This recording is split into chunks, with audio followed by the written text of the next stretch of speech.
This game might legitimately change the multiplayer FPS landscape, and you're gonna want to see why. I've never seen that in my life. That's so weird. That is so weird, dude. It is literally Fallujah. It's actually not that hard to make a nuclear reactor. Welcome to the finals. The only place where repeatedly yelling "I'm coming" and screaming at the top of your lungs is actually a helpful call out. My buddy!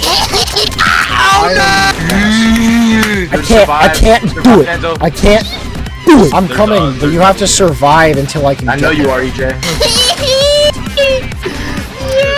We are not making it out of the hood with this. What was that noise? This game's been up for less time than it's taken me to uninstall Apex Legends, and it's already become one of my favorite online games. So what's the deal? Is it worth it? Is it fun? Is my computer supposed to be doing that? Yeah, we're not doing too well this time. Oh my god! Between the AI commentators, the game having the most destructible environment since Teardown, the crazy skill gap between new and old players, the furries? Furries? I feel like this game attracts closeted furries. Why is that so accurate? What the f? There's a lot going on here, and with the stench of sweat coming from Valorant and the very obvious problems that Apex has, this game might seriously change gaming forever, and I'll tell you why. But first, what is the finals? What are the finals? How do I use the finals? You ever watched hentai? Did you just ask if I've ever watched hentai? Yeah, dude, Family Guy on that shit. The gameplay is super fast-paced and pretty straightforward, but that does not mean that I'm good at it.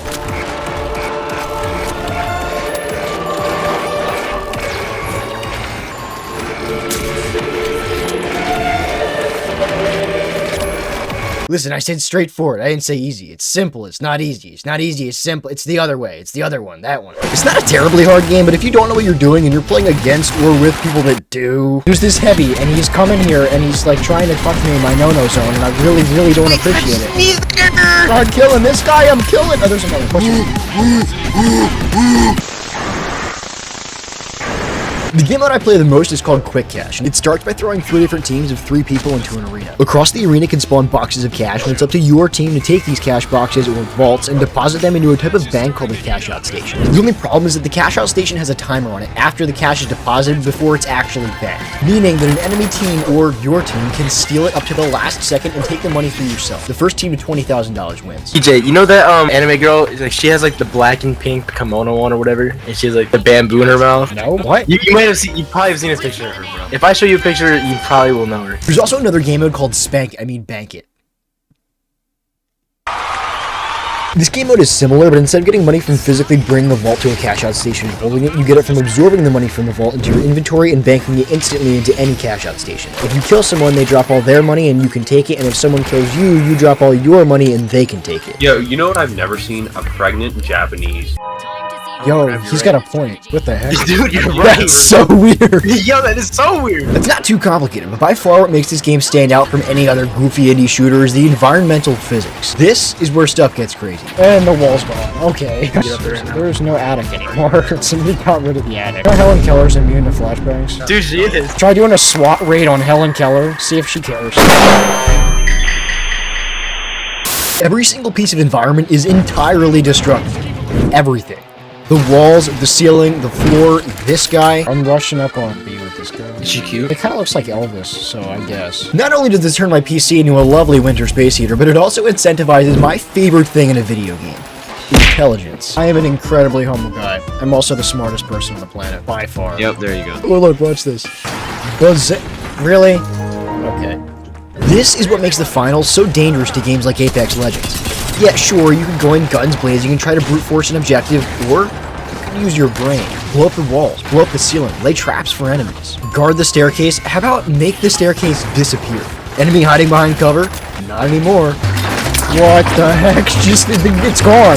The map is gone. It's gone. I don't know what I just did. Because the ability this game gives you to use your brain, not only is the skill floor for this game very low, but the skill ceiling is extremely high. You don't have to use your brain if you don't want to, and if you're playing against fellow troglodytes, which you sometimes will be, you'll be totally fine. Want to play it like any other shooter? Absolutely fine. But if you want to play strategically, that's where this game really gets crazy. This effectively makes it so that not only is every game you play going to be different than the last, but as you play more and get better, the game itself effectively changes with your skill and strategy. I already kind of hinted at this, but if it wasn't already obvious though, if you want to be really good at this game, you're going to have to accept the fact that the first 2 to 3 hours you play, you're going to have no idea what's happening. EJ, come with us. Oh my, how are you that far away? How? I looked away for like 3 seconds. I don't don't know where anybody is. You're talking about anime girls. I'm distracted over here. I can't concentrate over here.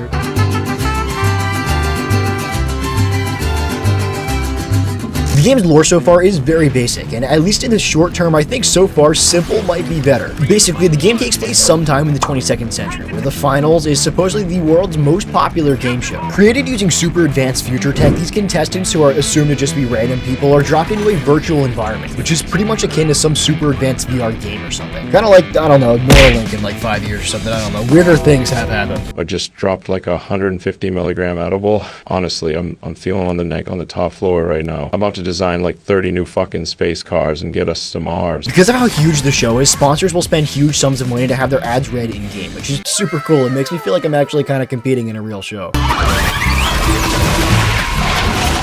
These sponsors aren't real companies, by the way. They include companies like the people that made the VR tech in the game, a random insurance company, a clothing brand, all kinds of stuff. These brands are probably going to be a big deal later on when they start to add more lore, but right now they don't really mean anything. There's probably going to be a lot more lore that comes up in the future, considering this game already technically has like an entire ARG in it in the Discord server, but right now we don't really know too much, and the only hints that we do have at some future storyline are pretty much entirely from Easter eggs.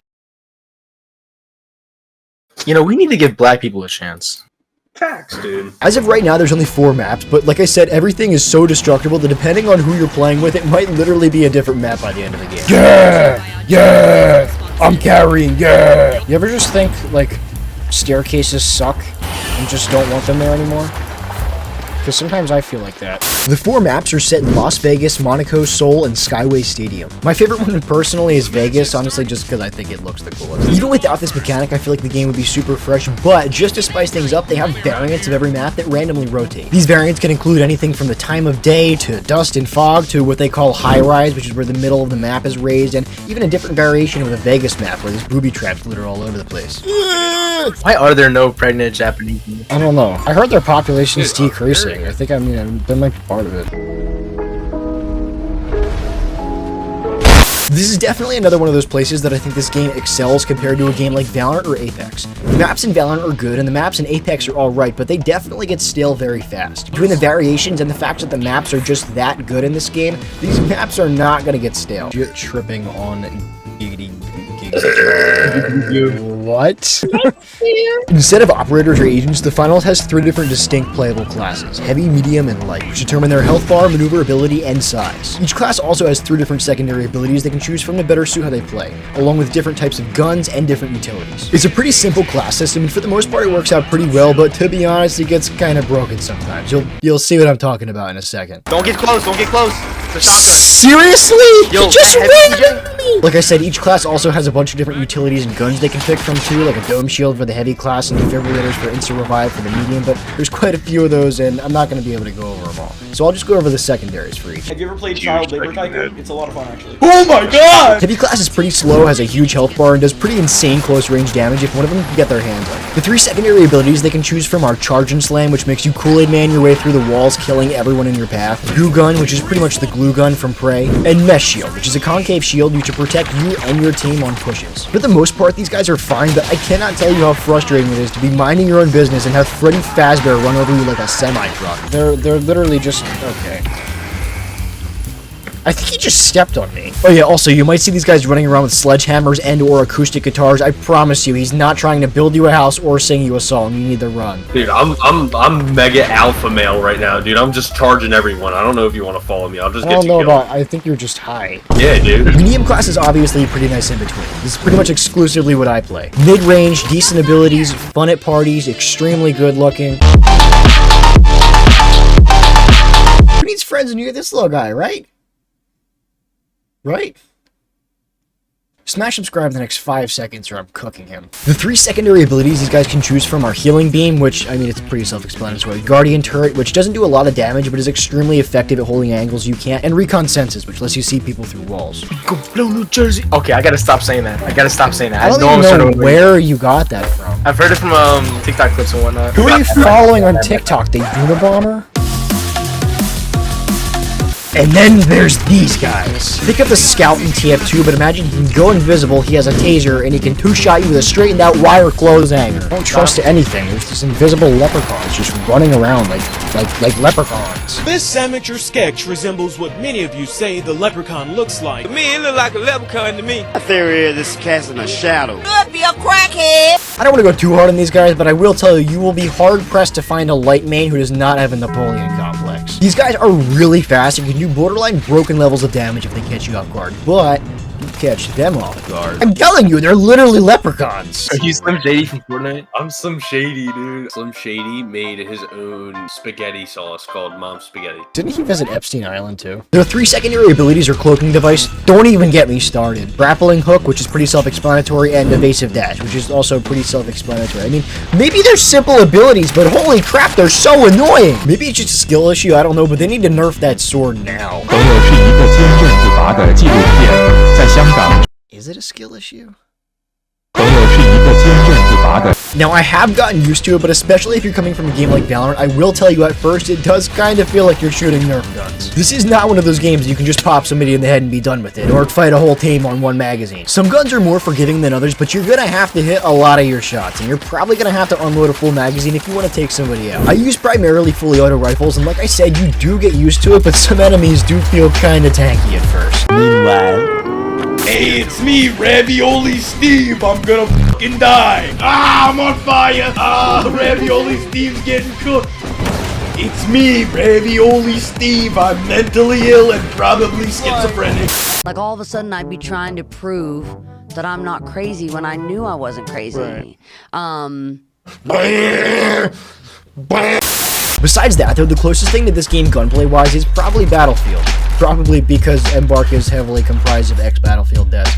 Who'da thunked it? Because of a lot of the stuff I just talked about between the class builds and the oftentimes spongy behavior of enemy health bars, this game might be the most teamwork-reliant game I have ever played. I'll be right back, guys. Bro, we're in the middle of a match! Come on! I'm making a barbecue chicken sandwich. I'll be right back. You need to communicate. If not communicate, you at least need to stick together. Even if temporarily, which happens pretty often because of the structure or sometimes lack of structures on maps, you cannot get separated. Getting separated is a death sentence.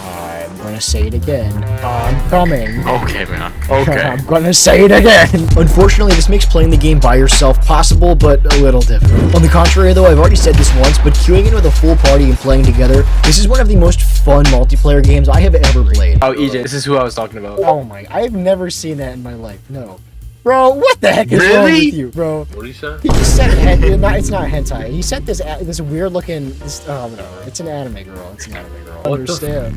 That was my response. Dude, what the f*** is in her mouth? Ew. I don't, this is I think you said weird. you watched Demon Slayer, Enzo? That's Have you Demon never Slayer? watched Demon I watched Slayer? the first episode. I didn't pay attention, though. I refuse to believe that's in Demon Slayer. I think that's some hentai stuff you're not telling us about. It's no, it's not. Listen. Yeah. Even though it just came out, this game has already run into a bit of controversy. The controversy in question regarding the voices of the commentators. If you just hop into this game right away without paying attention, it's fast-paced enough you might not notice it right away, but those commentators aren't real people. The developers decided to opt for entirely AI commentators as opposed to hiring voice actors. Did you just blow yourself? Bro, I saw like 2 frames of that. Now, this might be kind of a hot take, but I kind of like it. I think their voices sound cool, and also in the future, this decision might make a bit more sense. Right now, it's AI voices, but there are a set number of voice lines that the commentators can say for any given situation. This is not guaranteed, but I have heard rumors that with a future update, these commentators may end up becoming actual AI, meaning the AI watches the gameplay and comes up with a unique commentary per situation. Kind of like ChatGPT, but without stealing your credit card information. This might sound crazy, but it's not actually as far-fetched as you might think. There's been a mod for Fallout New Vegas that uses AI to give all its NPCs unique voice lines for like a year now. If Embark could seriously pull something like that off, that would be insane. Again, it's just a rumor, so it might not happen, but it could. If they decided they wanted to use AI voices just because they didn't feel like hiring voice actors, that's pretty messed up. But if they take this all the way, I think that could be really cool. You're dead, you're dead, you're done, you're done, you're done, you're done. I don't know how to give callouts because it's just like everything's happening all over the place. It's so hard to give callouts. I know how to give callouts. There's a guy right here. That'll do it.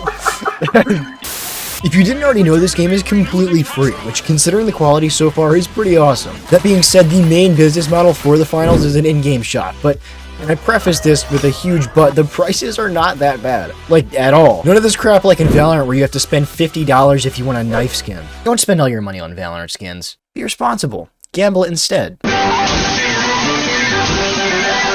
If it wasn't obvious, this game was designed to be an esport. It's still very early, and there's still some things they're obviously working on balancing and fixing, but at its core, from the aesthetic to the gameplay, it's one of those games like Valorant in the sense that the point of this game is for it to be an esport, and I think it has a really good chance. This is American Ninja Warrior, bro. You do not fail. This game is American Ninja Warrior. I really hope this becomes like a big esport.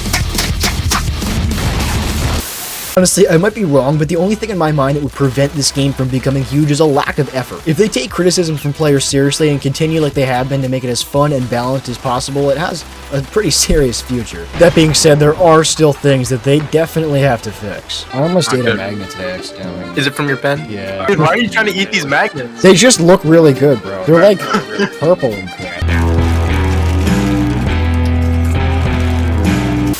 The first one's the balance problem, and I've already kind of talked about this. It's most noticeable with the light class, especially melee, but that doesn't seem like something that would be too difficult to fix, and they probably will patch it soon. Another thing is that this game can be kind of buggy sometimes, but weirdly enough, the biggest bugs tend not to happen in-game. The two that I've seen the most often is a weird bug that prevents you from joining a party, and sometimes when you start the game, you just get black screened for no reason. These aren't a huge deal, and you can usually fix them just by restarting the game, but it's kind of annoying. Another issue they'll probably fix, but is kind of frustrating as of now, is that the game's voice chat is terrible, and because of that, no one uses it. This makes solo queuing even that much harder because of how team-based this game is. Again though, this game is extremely new, and that shouldn't be too hard of a fix. Also, more of a pet peeve than an actual issue, but this is one of those games that makes you create a new Embark account before you have to play.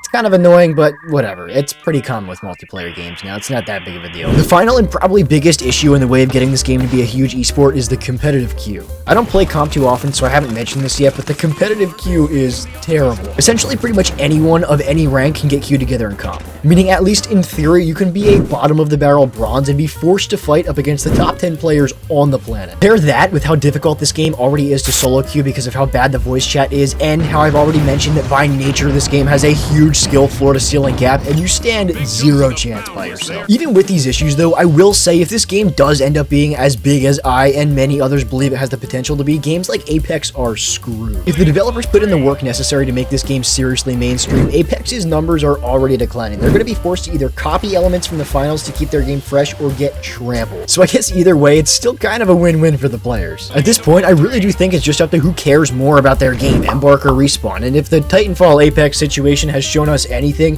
chances are that Respawn has not set the bar very high. I know it might sound like I'm overhyping this game, but I am serious when I say I have not had this much fun playing a multiplayer game in a long time. You might have 1,000 hours in Apex, but did you actually have fun playing it, or were you just on autopilot? So like, honestly, what do you think about this game? Like, it definitely has so much potential. Like, I'm genuinely having fun even when I suck. I mean, yeah, sometimes it's fun, but honestly, when I play one of these games lately, it's usually just because I want to burn some time. I mean, it sounds corny, but the finals has actually made me excited to get on and capture gameplay and B-roll. Even with Valorant, after a few hours, it gets kind of repetitive. It just doesn't seem to happen to me with the finals. Obviously, it's just my opinion, though, and feel free to let me know if you think otherwise in the comments. If you haven't played the game yet, though, I would highly suggest it. It's free, and it's actually really small, at only 9 gigabytes. Just make sure you try not to crank the graphics settings up too high.